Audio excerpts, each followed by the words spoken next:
right, welcome to today's paid virtual panel, Accessible Infrastructure in AVs.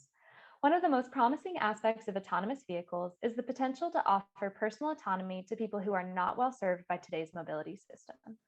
But radically transforming accessibility and providing personal mobility for all will require more than just vehicles. It will require accessible infrastructure to support those vehicles. Today, we're bringing together three experts who can discuss that exact topic. My name is Tabitha Coulter, and I'm PAVE's Director of Operations and the moderator for this panel. Let me take a moment to introduce our three guests, and then we'll get started with our conversation. Our first guest is Randall Doshano, Accessibility Specialist with the U.S. Access Board. Randall, great to have you with us today. Pleasure to be here. Our second panelist is Tim Woods, General Manager at the Autonomous Vehicle Alliance. Tim, thanks for making time. Thank you, Tabitha. It's great to be here. And our third outstanding guest is Juliet Schultz, a transportation systems engineer at the U.S. Access Board. Juliet, thanks for being here. Thanks for having me. So we've brought Randall, Juliet, and Tim here together today to explore the broader ecosystem of technology and infrastructure required to make personal mobility truly universal. Tim, let's start with you. PAVE has talked a few times in previous panels about autonomous vehicle experience and usability among aging populations or people with disabilities.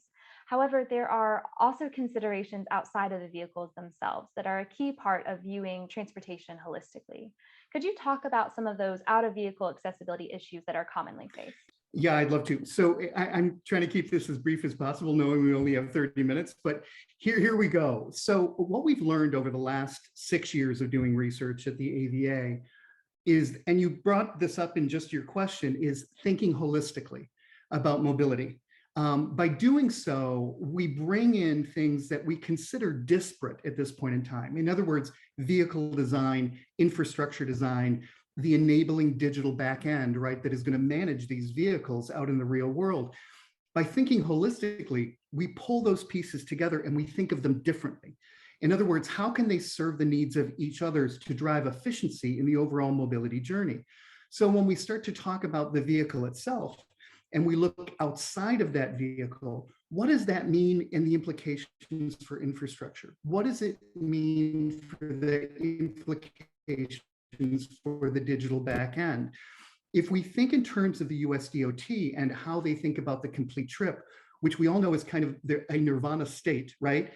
The only way to get there, the only way that we can get to the complete trip is by thinking of all of these disparate parts together, serving the needs of all individuals, and kind of looking at it through a lens of universal and inclusive design to be able to get there.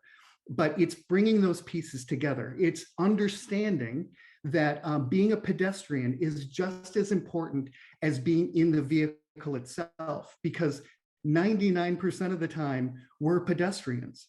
We have to think about the complete trip. We have to think about the individual and how we serve this information up to them in a very personal way. The only way to get there is by thinking holistically about the entire journey itself. Absolutely. And Randall, just to kind of give us some context, could you discuss the scope of how many people in the US live with disabilities? Why is this a topic that affects both that population and the rest of the nation? Sure. So when I actually started in disability advocacy before my role here at the Access Board, we used to say there was 1 in 5 people in the United States who lives with a disability. Now, the statistic is actually 1 in 4. Or about 26%, and 61 million adults in the United States living with a disability. Now that's a pretty significant amount of the population. And if you look among the different types of disability, there's about 13% of people with disabilities have mobility disabilities, such as difficulty walking or climbing stairs. 11% have cognitive disabilities, such as difficulty concentrating, remembering, or making decisions. And then there's other people that have hearing impairments, about 6%, and about 5% with visual impairments. And then just other people that have challenges with acts of independent living and doing daily tasks and errands alone. So this is a very large percentage of the population, and it's getting larger. 2 in 5 adults over age 65 have a disability. And I'm sure you all know we have an aging population, and the amount of the percentage of our population that's going to be over 65 is increasing. So it's really a growing percentage of the United States population that we really need to think and plan for as we're developing this new mode of transportation and new transportation infrastructure. One thing that I'll add to that, Tabitha, is that you and Randall's covered off on this beautifully, but UN census data, which is considered kind of the gold standard around census data, is basically suggesting that the senior or the aging population is going to more than double in the next 10 years. Every single one of those individuals is aging into cognitive and physical disabilities, whether they want to admit it or not. They are aging into disability. So as Randall points out, this is a huge, I don't want to even say this is not an obligation anymore. This is a huge opportunity to address this market in a new way. Absolutely. That's a really good point, both of you. And Juliet, turning to you now, what does accessible infrastructure mean? Are there other infrastructure considerations that can improve both access for the general public and this potential future with AVs? Yeah, Tim kind of touched on this a little bit. In terms of accessible infrastructure as it relates to AVs specifically, it's taking into consideration the accessibility of the entire transportation landscapes and all the spaces where AVs will be in operation. So this is looking at AVs as just one component of the larger transportation system. And it's important that every part of that system be accessible in order for it all to work. So looking at AVs and how they'll fit into the existing transportation infrastructure, and what are the barriers in the existing infrastructure, and how are AVs going to fit into that. The accessibility of AVs within a public transit system, for example, is dependent on not just the accessibility of the vehicle itself, but the accessibility of the transit infrastructure. And we're talking about accessible pedestrian drop-off and pickup locations that are connected to accessible pedestrian facilities. So not only does the AV need to be accessible, but also the infrastructure within which it will operate, that needs to be accessible well. So it's really about looking at this as an entire system, from vehicle to the actual facilities, the vehicle facilities and the pedestrian facilities, looking at it as a system and make sure each part of that system is indeed accessible. Absolutely. And Juliet, I really like the list that you kind of provided there about, pedestrian pickup and drop off and everything there. Tim, do you have anything to add there about, maybe some of those specific infrastructure considerations that could improve that access? Well, what's really interesting to us, and I loved everything that Juliet said, is that the fact that when we did our research, our accessible and barrier-free research with the AVA, one of the things that we realized, and this probably came out of our background at POCO Labs. I'm a founding partner of POCO Labs, which are a product development company. We talk about design language a lot. We talk about design, how do we make things more intuitive for the end user? And what's really interesting to us, and we call this the big duh, is we're at this moment in time in transportation history where we can have the people who actually build the vehicles coordinate their efforts with the people who are building infrastructure. How can we create a universal design language between the vehicle and the infrastructure itself, so it is so much more intuitive for the end user? And no matter where they would travel around the US, they would know where to stand, where to sit, where to go, turn right, turn left, all of those basics, right, that eliminate stress, that give us confidence as travelers, right? How do we create that journey in a way that is seamless between the vehicle and infrastructure? And which means that we have this opportunity for OEMs and vehicle manufacturers for the first time to sit down with infrastructure creators and builders and coordinate that language together, which would be absolutely phenomenal for the end user. Absolutely. And Randall, I know you've given other presentations and discussions on this topic, but could you talk to us a little bit about those considerations needed for boarding and exiting vehicles and an overview of those accessibility guidelines for transportation vehicles under the Access Board and the ADA? Mm-hmm. So as some of you may know, the Access Board is an independent federal agency, and we write accessibility guidelines, and those guidelines are adopted by the Department of Justice or the Department of Transportation under the Americans with Disabilities Act. We also write guidelines under other laws as well. We've written accessibility guidelines for transportation vehicles that were adopted by DOT back in 1991. We also updated our guidelines for buses and vans in 2016, but those have not yet been adopted by the Department of Transportation. Our accessibility guidelines cover a range of areas for, and I'm going to focus specifically on buses and vans. One of the biggest challenges I see is entering and exiting vehicles specifically for people who use wheelchairs. And there's a couple things that you want to keep in mind when you're thinking about this. The easiest way to get in and out of a vehicle is with level boarding. That's where the height of the vehicle floor is the same as the platform or the curb that you're on, and you can just roll right in or step right in. And that is the easiest way to really get into a vehicle. But there may be places where you don't have a level boarding platform, in which case the vehicle also needs to be able to deploy to the ground, either with a lift or a ramp. And there's pros and cons to either approach. One of the biggest challenges we've seen is that under the current ADA requirements that DOT enforces, the slope of the ramp can be up to 1 in 4 in some cases, and that's way too steep for some people to actually use. So there's been a lot of research done indicating that it shouldn't ever exceed 1 to 6. And even that is still quite steep when you compare it to a ramp in a building, which can't have a slope steeper than 1 to 12. So that is really one area that we're looking at. And the other thing is the height, the vehicle clearance height to get into the vehicle. And we have minimum requirements in the ADA for on the smallest size vehicle, 56 inches. But really, when you're looking at a more universal design approach, there's a lot of challenges with bending and stooping, especially from people that are semi-ambulatory, people who may be using canes or crutches, or just have back or neck issues. So having a vertical clearance of, say, 6 feet would make it much easier for people to just walk right in. And you see this often in like rail transportation, right? The metro down here in Washington, D.C., I can just roll right into there.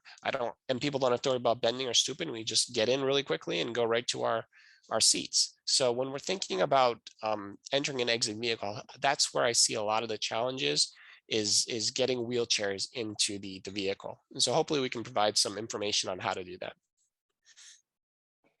That's really helpful. And yeah, Juliet, I'd like to kind of turn to you as well. That those guidelines that Randall was discussing, they don't specifically address AVs, but they could still be really important guides as we address the transportation landscape where AVs might be involved. Could you talk about those proposed guidelines for the public right-of-way and the possible connection to AVs there? Right. And so what Randall touched on was the ADA guidelines for transportation vehicles specifically. And then we have proposed public right-of-way accessibility guidelines, and you'll commonly hear them referred to as PROAG. The point of the public rights-of-way accessibility guidelines is really to address access to sidewalks and streets, crosswalks, curb ramps, pedestrian signals, on-street parking, and other components of public rights-of-way. Remember how I referred to it as an entire system. The PROAG addresses those parts of this transportation system. This is important when we are considering the accessibility of AVs as a component of the larger transportation system. And so when you consider AVs as rideshare vehicles, for example, the AVs would need to deploy boarding and alighting equipment onto an accessible pedestrian facility, or better yet, as Randall mentioned, align with the accessible pedestrian facility, align with the sidewalk for easiest to get onto, especially with wheelchairs, so that passengers with mobility impairments, for example, can have a truly complete trip independently. So that's the aim of the public right-of-way accessibility guidelines, is to make sure the infrastructure is in place and is accessible.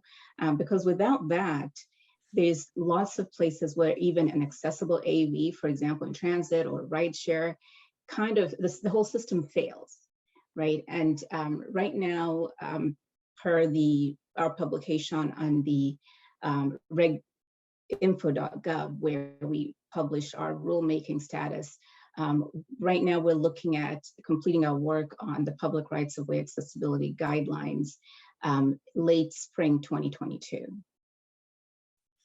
And I just like to give a quick example of that breakdown. So there's been cases where I was able to board a bus, an accessible bus, get to my stop, get off at an accessible bus stop, but the bus stop was located on an island. So I was surrounded by curb with no curb ramp to later get off of that block.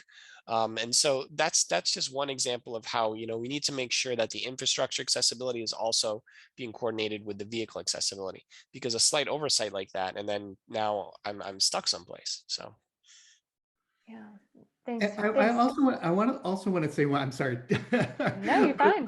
I wanted to say one thing. I absolutely love what Juliet is talking about when she talks about systems, because you really can't separate holistically looking at the problem and systems. They're the same thing. A systems approach takes into account everything, right? It's looking at all of those disparate parts of the system and how they can coordinate their efforts to deliver on that promise of the complete trip.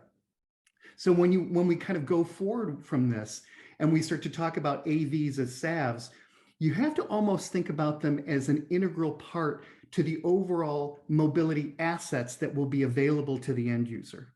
And by doing so, you think of public and private assets together in that planning process.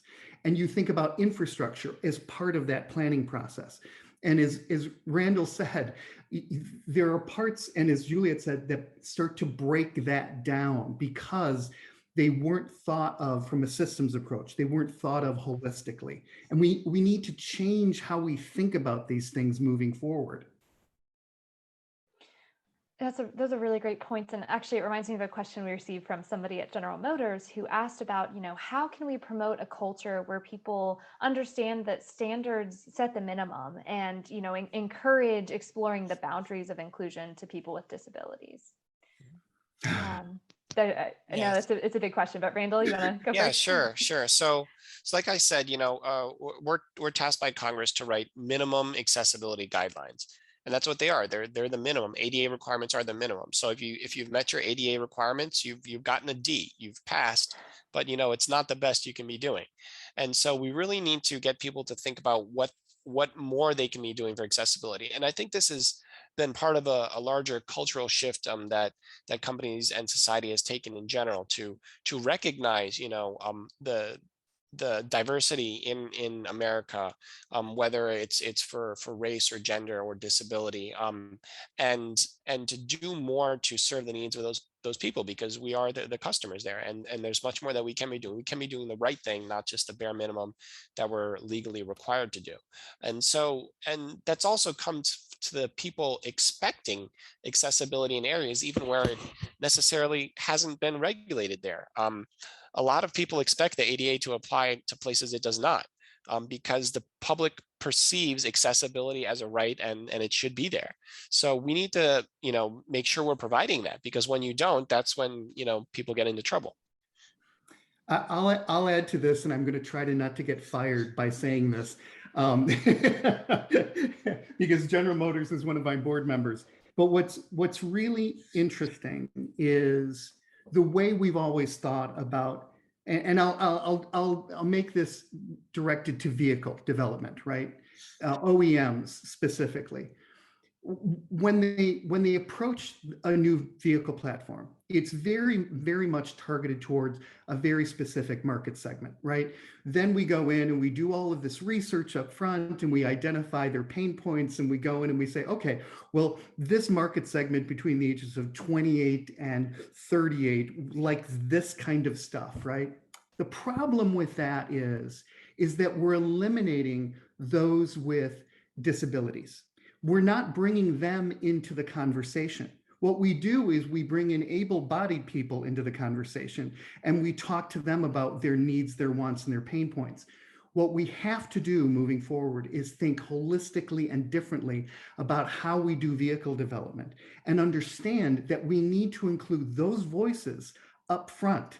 People who have mobility issues, people who have cognitive issues, have that part of the nomenclature, have that part of the methodology we use to build vehicles and new vehicle platforms moving forward.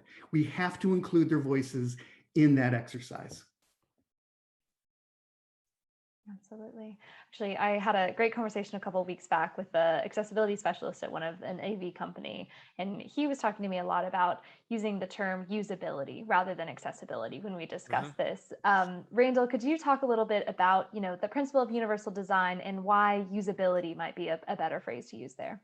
Sure. So I remember, riding my bike when I was a kid, and they came around and put curb cuts along all the blocks, and I thought, great, now I can finally get my bike up onto the sidewalk without trying to get it up over the curb. And I had no idea what the purpose or point of those curb cuts were back then. And I think that's come to be accepted by a lot of people now, whether it's someone pushing a stroller up a curb cut at the shopping center, or even just helping transport your luggage. There's a lot of ways that accessible design has really improved the lives of everyone. And that's what universal design is really trying to get to, is it's trying to find a way that we can design for everyone, including people with disabilities, but also just think about design holistically and see how we can do better in what we're designing. Definitely. And Juliet, how can vehicles and infrastructure work together under one unified design language? What's important about that unity when we think about the system? Right. It's really important that they look at this as a system, even though they're only dealing with one part of it.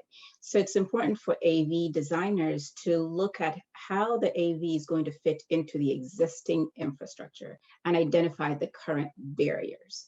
And then also for the transportation designers to look at the existing infrastructure and look at the barriers that are in place if AVs were to be moving within this specific infrastructure.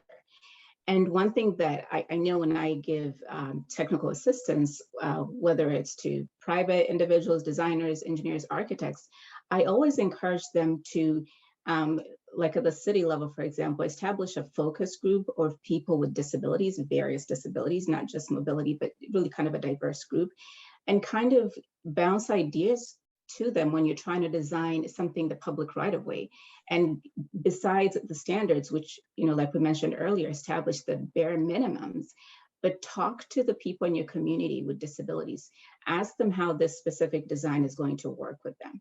So really it's about each entity looking at their product and identifying any barriers that their product will have operating within the entire system, and bringing the people who might face those barriers early into the conversation, early in the AV design conversation, and early in the roadway and sidewalk and transportation infrastructure conversation. Yeah, that's crucial. I would like to add one thing to what Juliet said. When we were doing the accessible and barrier-free research, we had the great pleasure and honor to work with a group in Kent County, Michigan called Disability Advocates. And if anyone is unfamiliar with Michigan and Kent County, that's where Grand Rapids is. What's interesting about Disability Advocates is they have a group called Test Pilots. And it's people with various forms of abilities, various degrees of abilities. And what they do is they have two groups, one that looks at infrastructure and one looks at vehicle design.